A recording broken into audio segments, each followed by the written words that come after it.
Hello guys, if you want to play a very fun build based on Rain of Arrows in order to melt everything in seconds on Diablo IV Endgame Season 2, I'll give you the details of my rogue build based on this ultimate. If it's not done already, don't forget to subscribe and big thanks.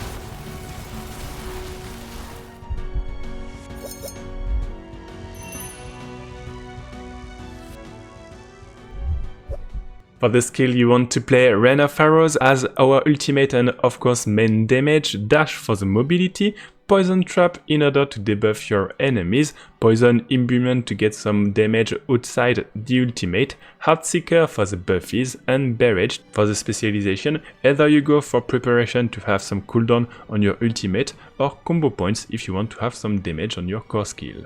For the gear and your stats, for the helm, armor on it, you can also get some life rank to poison, imbuments and resistances. For the armor, damage reduction will be very important. You can also get some damage buffies and the fact that you'll get a dark shroud on a lucky critical hit. For the gloves, you'll get increased critical strike damage, and if you want some ranks on barrage, it's not mandatory but will help you when you don't have your ultimate up. You can also get the aspect granting you a chance to have 2 arrows for barrage when they ricochet. After that, for the pain, some damage reduction, stats if you want, and also the healing for the victimized K passive. It will be our only source of healing, so it's important to get this one. And here you'll have Flicker Step with the maximum that you can have on the passive, which will reduce the cooldown of your ultimate. Then we play Wind Force. It's not mandatory but still good to have because we have plenty of lucky hit, so it's important to have this chance to do double damage with Wind Force. And we have on our weapons cyclic buff for the damage, and this one granting increased damage on vulnerable enemies with imbuement skills. For the stats, mine are not very good, but try to get damage to poison enemies and ultimate damage. We'll also be playing this ring because, as you'll see in the gameplay, this is the explosion when you use your ultimate, so it's very good to have this one. And here we'll have the poisoned imbuement with no cooldown. This one is a bit less mandatory, so you can take another one if you want. Make sure on your ring to have increased damage and lucky hit chance. Lastly, for the amulet, Word of Hakan in order to boost our ultimate, so this one is very important to have. For the gems, you'll want rubies for the life, increase ultimate skill damage on your weapons, and on your accessories, resistances.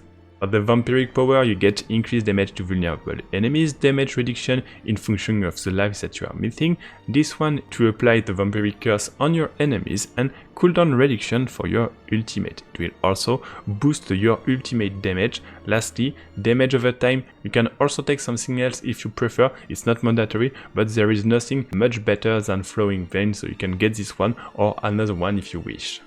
For the skills, first you get Heartseeker with the increased critical strike damage and barrage, or you can also think about rapid fire if you wish to have more one single DPS. So we go for barrage, additional critical chance just here, some damage reduction here. Here we also have some increased damage, the remaining points that you have in order to have some critical strike chance after knocking down an enemies, the dash with the mobility and increased critical strike damage, the dark shroud with increased critical strike chance, and here we have 1 point in poison trap and increased damage on enemies affected by poison trap.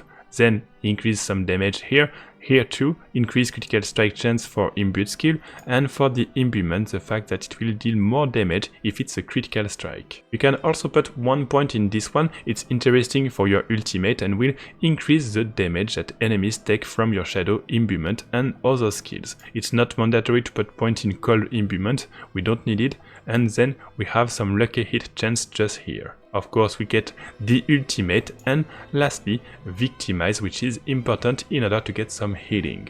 If you see that you don't need this healing, you can of course switch back to precision, but in higher nightmare dungeon it's more useful to have this healing with the associated aspect. For the Paragon, we'll first get this glyph increasing marksman skill damage with ranger, then we have this one increased damage to poison enemies, this one which will increase your resistances and damage after using an imbuement skill, After that, we have here this glyph increasing damage to enemies affected by trap. You can also get this one for the no witness, which really increase your ultimate damage and also buff your other skill. It's very important to get this one. After, at the bottom, we have here increased poison damage. It's a bit less mandatory, but still good to have with the build. This one increasing critical strike damage to enemies affected by trap skill. And lastly, increased non-physical damage here and increased damage to enemies when you hit them while they are vulnerable. Let's use the full gameplay, and the idea is of course to spam your ultimate when you can. Use the dash in order to reduce the cooldown of your ultimate, and otherwise simply use your other skills when you need it. I'll let you enjoy the full gameplay, and if you have any questions feel free to post in the comments, I'll be happy to answer you.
Thanks for watching this video. Don't forget that as usual you have all my builds on SlashingCreeps.com, and you have the link just below the video for the builder and so on.